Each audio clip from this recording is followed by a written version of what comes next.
Hi friends, இன்னைக்கு நம்ம இந்த வீடியோவில் புடலங்காய் பருப்பு உசிலி எப்படி செய்யறதுன்னு தான் பார்க்க போகிறோம். இந்த மாதிரி கேஸ் ஆன் பண்ணிட்டு ஒரு பாத்திரத்தை வச்சு கொஞ்சம் தண்ணி ஹீட் பண்ணி கீழே ஊற்றிடுங்க. நம்ம இன்றைக்கி செய்கிற பொருள் வந்து ஈவினிங் வரைக்கும் இருந்தாலும் கெட்டு போகாது, அதுக்காக தான் இந்த டிப்ஸு. கடாய் காஞ்சிடுச்சு, ஆயில் சேர்த்துக்கோங்க. கடலெண்ணெய் சேர்த்துருக்கேன், கடுகு, 2 வரமிளகாய் கிள்ளி போட்டிருக்கேன். கூடவே பொடியாக கட் பண்ண வெங்காயம் ஒரு 50 கிராம் வெங்காயம் சேர்த்துருக்கேன். சேர்த்து நல்லா இந்த மாதிரி வதக்கி விட்டுக்கோங்க. சீக்கிரமாக வதங்கிறதுக்காக நம்ம கொஞ்சம் சால்ட் ஆட் பண்ணிக்கலாம். புடலங்காய் வந்துட்டு நான் உள்ளே இருக்க விதையெல்லாம் நீக்கிட்டு நல்லா பொடியாக கட் பண்ணி எடுத்து வச்சுருக்கேன். கூடவே பருப்பு நான் வேக வச்சு எடுத்து வச்சுருக்கேன். நான் துவரம் பருப்பு தான் எடுத்து வேக வச்சு எடுத்து வச்சுருக்கேன். துவரம் பருப்பு போடலாம், சிறு பருப்பு போடலாம், எந்த பருப்பு போனாலும் போடலாம், நம்ம விருப்பம்தான். நான் வந்து சாம்பாருக்கு போடுற துவரம் பருப்பு தான் நான் வந்து வேக வச்சு எடுத்து வச்சுருக்கேன்.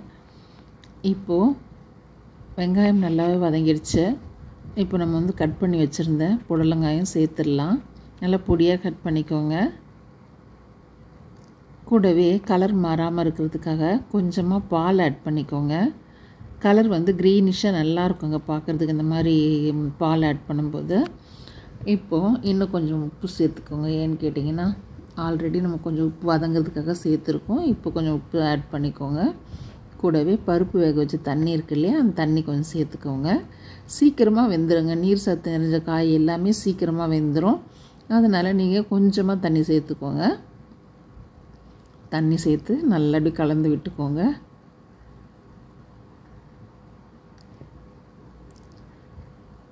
இந்த ஸ்டேஜில் நம்ம வேக வச்சு எடுத்து வச்சுருக்கேன் இல்லையா பருப்பு, அந்த பருப்பு சேர்த்துக்கோங்க. இந்த பருப்பில் இருக்க தண்ணி, நம்ம கொஞ்சம் பருப்பு தண்ணி விட்டோம் இல்லையா, அதுலேயே அந்த காய் நல்லா வெந்து வந்துடும். கூடவே நம்ம தேங்காய் இருக்கு இல்லையா, தேங்காவை நல்லா மிக்சியில் கழுவிட்டு கட் பண்ணி போட்டுக்கோங்க. கூடவே காரத்துக்காக நம்ம ஒரே ஒரு வரமிளகாய் தானே போட்டோம், அதனால் காரத்துக்காக ஒரு பச்சை மிளகாவும் ஆட் பண்ணிக்கலாம். சீரகம் கொஞ்சம் போட்டு நம்ம செய்யும்போது ஃப்ளேவர் ரொம்பவே நல்லா இருக்குங்க. இந்த பருப்பு உசிலிக்கு நம்ம வந்து தேங்காவை நல்லா அரைச்சிட்டு இந்த மாதிரி சேர்த்துக்கோங்க. சூப்பராக இருக்குங்க. இந்த மாதிரி காரக்குழம்பு, சாம்பார் எல்லாத்துக்குமே காம்பினேஷன் செம்மையாக இருக்குங்க. ட்ரை பண்ணி பாருங்கள், ரொம்ப டேஸ்ட்டாக இருக்கும். நல்லா கமகமகமன் வாசனையாக சூப்பராக டேஸ்ட்டாக இருக்குங்க. கண்டிப்பாக ட்ரை பண்ணி பாருங்கள். ரொம்ப ஈஸிங்க செய்கிறது. செமையாக செஞ்சாச்சு. நீங்களும் உங்கள் வீட்டில் ட்ரை பண்ணி பாருங்கள்.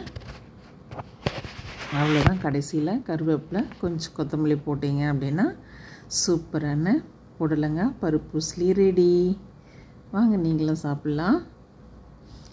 இந்த வீடியோ எப்படி இருந்ததுன்னு சொல்லிட்டு கீழே கமெண்ட்டில் சொல்லுங்கள். இந்த வீடியோ பிடிச்சிருந்தா சப்ஸ்கிரைப் பண்ணிட்டு, லைக் பண்ணிட்டு, ஷேர் பண்ணுங்கள். தேங்க்யூ.